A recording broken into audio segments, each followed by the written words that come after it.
Hi hello ನಮಸ್ಕಾರ ವೀಕ್ಷಕರೇ, ದೀಪಾ ಸವಿರುಚಿಗೆ ಸ್ವಾಗತ. ಇವತ್ತಿನ ವಿಶೇಷ ಇಟ್ಕಿದ ಅವರೆಕಾಳು ಸಾರು. ಈ ಸಾರು ಬಿಸಿ ಬಿಸಿ ಮುದ್ದೆಗೆ, ಅನ್ನಕ್ಕೆ, ಚಪಾತಿಗೆ, ಈವನ್ ದೋಸೆಗೂ ಕೂಡ ತುಂಬ ರುಚಿಯಾಗಿರುತ್ತೆ. ನಾನಿವತ್ತು ದೋಸೆಗೆ ಈ ಸಾರನ್ನ ಮಾಡ್ತಾ ಇದ್ದೀನಿ. ಹಾಗಾದರೆ ಬನ್ನಿ ತಡ ಮಾಡದೆ ಮಾಡೋ ವಿಧಾನ ನೋಡ್ಕೊಳ್ಳೋಣ. ಇದೇ ಫಸ್ಟ್ ಟೈಮ್ ನೀವು ನನ್ನ ಚಾನಲ್ನ ನೋಡ್ತಾ ಇದ್ರೆ ದಯವಿಟ್ಟು ಸಬ್ಸ್ಕ್ರೈಬ್ ಮಾಡ್ಕೊಳ್ಳಿ. ಹಾಗೆ ಪಕ್ಕದಲ್ಲಿ ಕಾಣುವ ಬೆಲ್ ಐಕನ್ನ ಕ್ಲಿಕ್ ಮಾಡಿ. ಫಸ್ಟು ನಾವು ಮಸಾಲೆಗೆ ರೆಡಿ ಮಾಡ್ಕೋಬೇಕು. ಅದಕ್ಕಾಗಿ ನಾನು ಒಂದು ಪ್ಯಾನ್ ಇಟ್ಕೊಂಡಿದ್ದೀನಿ. ಪ್ಯಾನ್ಗೆ 1 ಟೇಬಲ್ ಸ್ಪೂನ್ ಅಷ್ಟು ಎಣ್ಣೆ ಹಾಕ್ತಾಯಿದ್ದೀನಿ. ಎಣ್ಣೆ ಕಾದ ನಂತರ ಒಂದು 4 ಗುಂಟೂರು ಮೆಣಸಿಕಾಯಿ, 2 ಹಸಿಮೆಣಸಿಕಾಯಿ ಹಾಕ್ತಾಯಿದ್ದೀನಿ. ಹಸಿಮೆಣಸಿಕಾಯಿ ಬೇಡ ಅಂತಂದರೆ ಸ್ಕಿಪ್ ಮಾಡ್ಕೋಬೋದು. ನಿಮಗೆ ಖಾರಕ್ಕೆ ಎಷ್ಟು ಬೇಕೋ ಅಷ್ಟು ನೋಡಿಕೊಂಡು ಗುಂಟೂರು ಮೆಣಸಿಕಾಯಿನ ಹಾಕ್ಕೊಳ್ಳಿ. ಇದೆರಡು ಫ್ರೈ ಆದ ನಂತರ 2 ಮೀಡಿಯಮ್ ಸೈಜ್ ಈರುಳ್ಳಿನ ದಪ್ಪ ದಪ್ಪ ಕಟ್ ಮಾಡಿ ಸೇರಿಸ್ತಾ ಇದ್ದೀನಿ.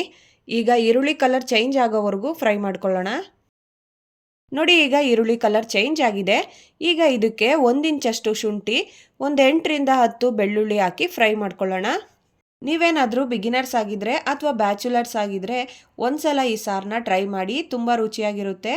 ಹಾಗೆ ಮಾಡೋದು ಕೂಡ ತುಂಬ ಸುಲಭ. ನೋಡಿ, ಈರುಳ್ಳಿ ಎಲ್ಲ ಚೆನ್ನಾಗಿ ಫ್ರೈ ಆಗಿದೆ. ಈಗ 1 ಟೀ ಸ್ಪೂನ್ ಕಡಲೆ, 1 ಟೀ ಸ್ಪೂನ್ ಗಸಗಸೆ, 1 ಇಂಚು ಚಕ್ಕೆ, 4 ಲವಂಗ, ಒಂದು ಅರ್ಧ ಟೀ ಸ್ಪೂನ್ ಅಷ್ಟು ಸೋಂಪು ಬೇಕಾದರೆ ಹಾಕೊಳ್ಳಿ, ಇಲ್ಲಾಂದರೆ ಸ್ಕಿಪ್ ಮಾಡ್ಕೋಬೋದು. ಇದಿಷ್ಟನ್ನು ಹಾಕ್ಕೊಂಡು ಫ್ರೈ ಮಾಡ್ಕೊಳ್ಳೋಣ. ಒಂದು 30 ಸೆಕೆಂಡ್ಗಳ ಕಾಲ ಫ್ರೈ ಮಾಡಿಕೊಂಡ್ರೆ ಸಾಕು.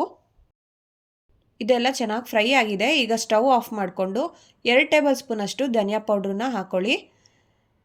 ಇದನ್ನು ಒಂದ್ಸಲ ಚೆನ್ನಾಗಿ ಮಿಕ್ಸ್ ಮಾಡ್ಕೊಳ್ಳಿ. ಮಿಕ್ಸ್ ಮಾಡ್ಕೊಂಡ ನಂತರ ಇದನ್ನು ತಣ್ಣಗಾಗೋದಕ್ಕೆ ಬಿಡಬೇಕು. ನಂತರ ಒಂದು ಮಿಕ್ಸಿ ಜಾರ್ಗೆ 2 ಟೇಬಲ್ ಸ್ಪೂನ್ ಅಷ್ಟು ತೆಂಗಿನಕಾಯಿ, ಒಂದು ಚಿಕ್ಕದು ಟೊಮೊಟೊ, ಸ್ವಲ್ಪ ಕೊತ್ತಂಬರಿ ಸೊಪ್ಪು, ಈಗ ಹುರಿದಿಟ್ಕೊಂಡಿರೋ ಮಸಾಲೆನ ಇದಕ್ಕೆ ಸೇರಿಸ್ಕೊಂಡು ಸ್ವಲ್ಪ ನೀರನ್ನ ಹಾಕಿ ನುಣ್ಣಗೆ ರುಬ್ಕೊಂಬರೋಣ. ನೋಡಿ, ಈಗ ನುಣ್ಣಗೆ ರುಬ್ಕೊಂಡಾಗಿದೆ. ಇದನ್ನು ಸೈಡ್ಗೆ ಎತ್ತಿಟ್ಕೊಳ್ಳೋಣ. ನೆಕ್ಸ್ಟು ಒಂದು ಕುಕ್ಕರ್ಗೆ 2 ಟೇಬಲ್ ಸ್ಪೂನ್ ಅಷ್ಟು ಎಣ್ಣೆ ಹಾಕ್ತಾಯಿದ್ದೀನಿ. ಎಣ್ಣೆ ಕಾದ ನಂತರ ಸ್ವಲ್ಪ ಕರಿಬೇವನ್ನ ಹಾಕಿ ಫ್ರೈ ಮಾಡ್ಕೋಬೇಕು. ನೋಡಿ, ಈಗ ಕರಿಬೇವು ಫ್ರೈ ಆಗಿದೆ. ಈಗ ಇಟ್ಕಿದ ಅವರೆಕಾಳನ್ನ ಸೇರಿಸ್ಕೊಂಡು ಫ್ರೈ ಮಾಡ್ಕೊಳ್ಳೋಣ. ಈ ಕಾಳನ್ನ ಜಾಸ್ತಿ ಹೊತ್ತು ಫ್ರೈ ಮಾಡಬಾರ್ದು. ಜಾಸ್ತಿ ಫ್ರೈ ಮಾಡಿದ್ರೆ ಕಾಳೆಲ್ಲ ಬೆಂದೋಗಿ ಹಲ್ವಾ ಥರ ಆಗೋಗುತ್ತೆ. ಈಗ 2 ಆಲೂಗೆಡ್ಡೆನ ಸೇರಿಸ್ತಾ ಇದ್ದೀನಿ. ಒಂದು ಅರ್ಧ ಟೀ ಸ್ಪೂನ್ ಅಷ್ಟು ಅರಿಶಿನ ಹಾಕಿ ಫ್ರೈ ಮಾಡ್ಕೊಳ್ಳೋಣ. ಕಾಳೆಲ್ಲ ಹಸಿ ವಾಸನೆ ಹೋಗಿದೆ, ಚೆನ್ನಾಗಿ ಫ್ರೈ ಆಗಿದೆ. ಈ ಹಂತದಲ್ಲಿ ರುಬ್ಬಿಟ್ಕೊಂಡಿರೋ ಮಸಾಲೆನ ಸೇರಿಸ್ಕೊಂಡು ಅದೇ ಮಿಕ್ಸಿ ಜಾರ್ಗೆ ಸ್ವಲ್ಪ ನೀರನ್ನ ಹಾಕಿ ತೊಳ್ಕೊಂಡು ಆ ನೀರನ್ನು ಸೇರಿಸ್ಕೊಳ್ಳೋಣ. ಈಗ ಒಂದ್ಸಲ ಎಲ್ಲ ಚೆನ್ನಾಗಿ ಮಿಕ್ಸ್ ಮಾಡ್ಕೊಳ್ಳೋಣ. ನಂತರ ಇದಕ್ಕೆ ಸ್ವಲ್ಪ ನೀರನ್ನ ಸೇರಿಸ್ಕೊಳ್ಳೋಣ. ನಿಮಗೆ ಯಾವ ಕನ್ಸಿಸ್ಟೆನ್ಸಿ ಬೇಕೋ ಆ ಕನ್ಸಿಸ್ಟೆನ್ಸಿಗೆ ನೋಡಿಕೊಂಡು ನೀರನ್ನ ಹಾಕ್ಕೊಳ್ಳಿ.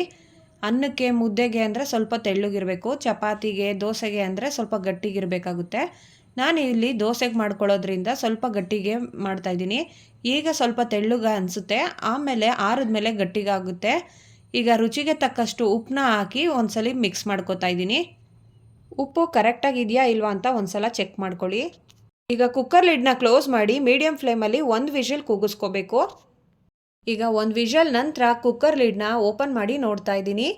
ನೋಡಿ, ಎಷ್ಟು ಚೆನ್ನಾಗಾಗಿದೆ ಸಾಂಬಾರು, ಸೂಪರಾಗಿದೆ. ಮನೆ ತುಂಬ ಘಮ ಘಮ ಅಂತ ಸಾಂಬಾರು ಸ್ಮೆಲ್ ಬರ್ತಾ ಇದೆ. ನೀವು ಒಂದ್ಸಲ ಟ್ರೈ ಮಾಡಿ, ಹೇಗಿತ್ತು ಅಂತ ಕಮೆಂಟ್ ಮಾಡಿ ತಿಳಿಸಿ.